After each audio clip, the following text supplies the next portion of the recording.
Little flip mic here, Yeah, Chris. that's All right. absolutely fine. Yeah, great. I mean, I just want to say this is utterly bizarre.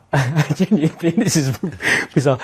Ready when you are? Yeah. All right, great. We do a press conference. Is that what we do now? Why are we doing it? It's because with us being away to say how to do the press conference on Friday if we only travel back Friday. That's for the West Ham. This is for West Ham. Yes. Sorry. I had the same thought as well. I spent all this time researching Austrian football. If you would have asked me now, I'd be like, huh? What's he talking about? So now I get it. Yeah. So, David Moyes, West Ham. Yeah. Yes. Yeah, I'll try and avoid talking about that 6-0 win you're going to have in Austria. Avoid all Oh my that. God. The first question I'm going to ask you, I'm thinking about this a lot as a fan. Last season, when things maybe weren't quite going as well for you, and I kind of felt for you a little bit. I mean, things are going really well now. I mean, are you still enjoying it? Massively.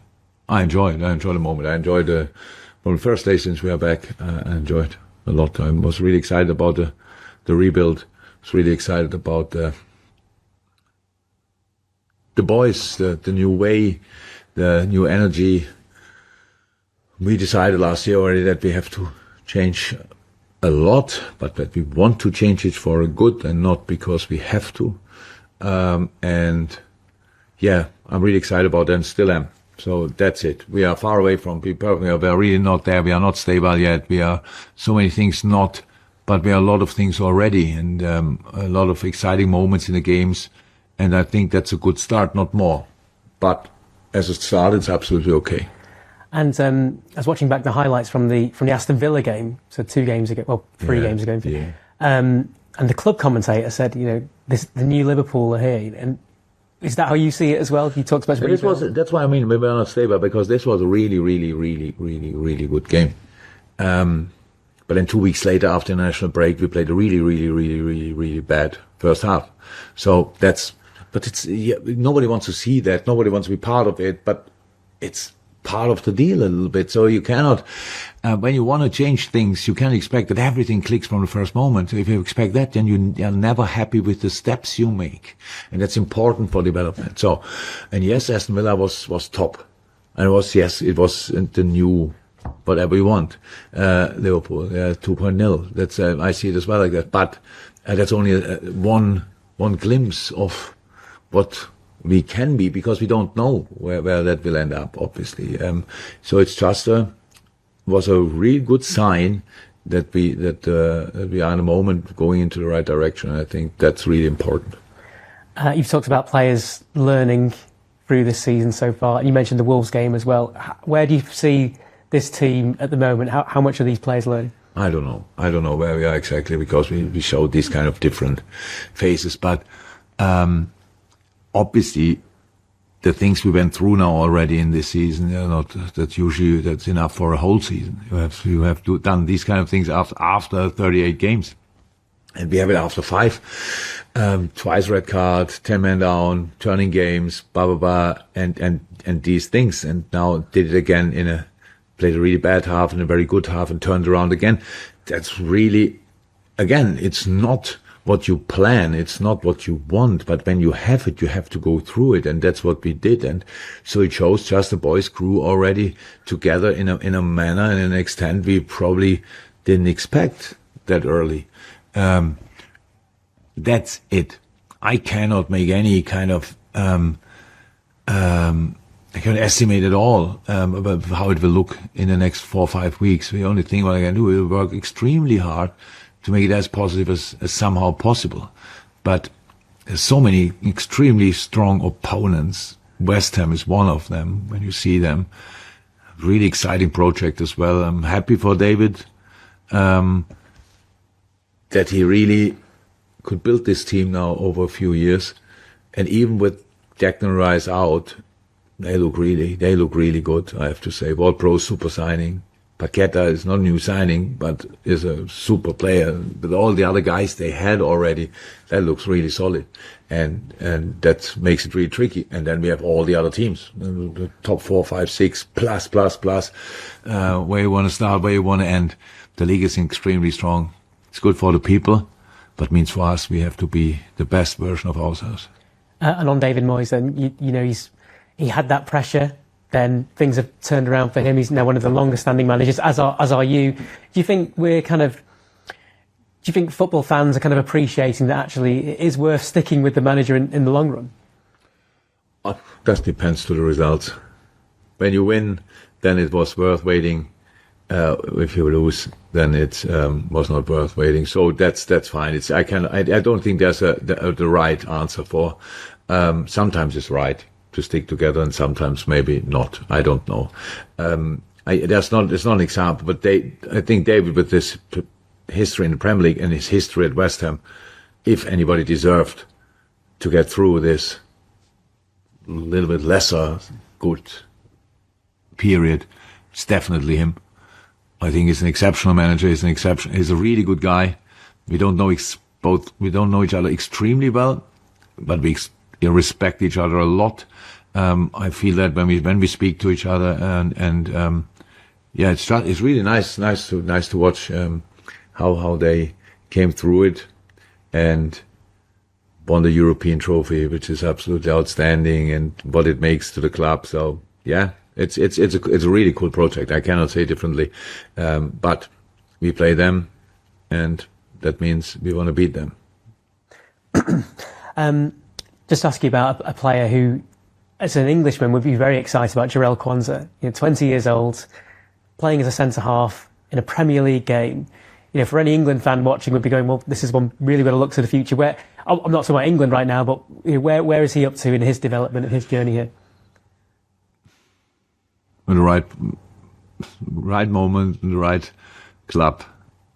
Yeah, that's it. It's our boy, fantastic boy. One with the U20s of England, obviously a massive competition. Played a super pre-season with us. That's really good, and deserved to start in the last game against Wolves. That's as easy as it is. It was. Some people might say it's a brave decision. I didn't feel it was a brave decision from us, because we had obviously Ibu ready-ish to this training. We had centre halves. We had to bring with half an hour training, more or less, to bring it, because the others were not ready. So I think we did it in more serious situations, but because Jurel was there, we didn't have to do it, and he did really well. I liked it a lot, and it's nice to see the smile in his face after the game. It's really like he has now 3 games on his belly and 9 points. I think that's not a bad record. Not bad indeed. You've got this run now of league and cup games, and Europa League that's already happened, and EFL Cup as well. Can we see more young players kind of fitting in here in the same way Jurel has? No, we will see. Yeah, but we will see. That's now. Look, I understand 100%. So it's the early stages of the season. As long as we have. When everybody's fit, then the very young boys probably will not have that much game time. That's how it is in the moment when other players get out. But it's not. It's in this age, when you're 17, 18, 19, there's not a problem. It's nice to have a game here or there, but it's much more important you have these games the moment you are really ready for it. So it's not there to show that they are nearly there. It's actually there to bring them when they're really ready to do it. And that's, some of them might be already or not, but that makes no difference. At the end of the career, look back, it's not important if your first game was in September 23 or in September 24. It really doesn't matter. But in that time, for a lot of people, it makes a massive difference. But when you look back, there is no difference. So for us, it's about being as successful as possible. That's obviously very important. But to use the player in the perfect moment for them. West Ham are 4 unbeaten, and then they've lost to City. They're playing in Europa League as well, like you are.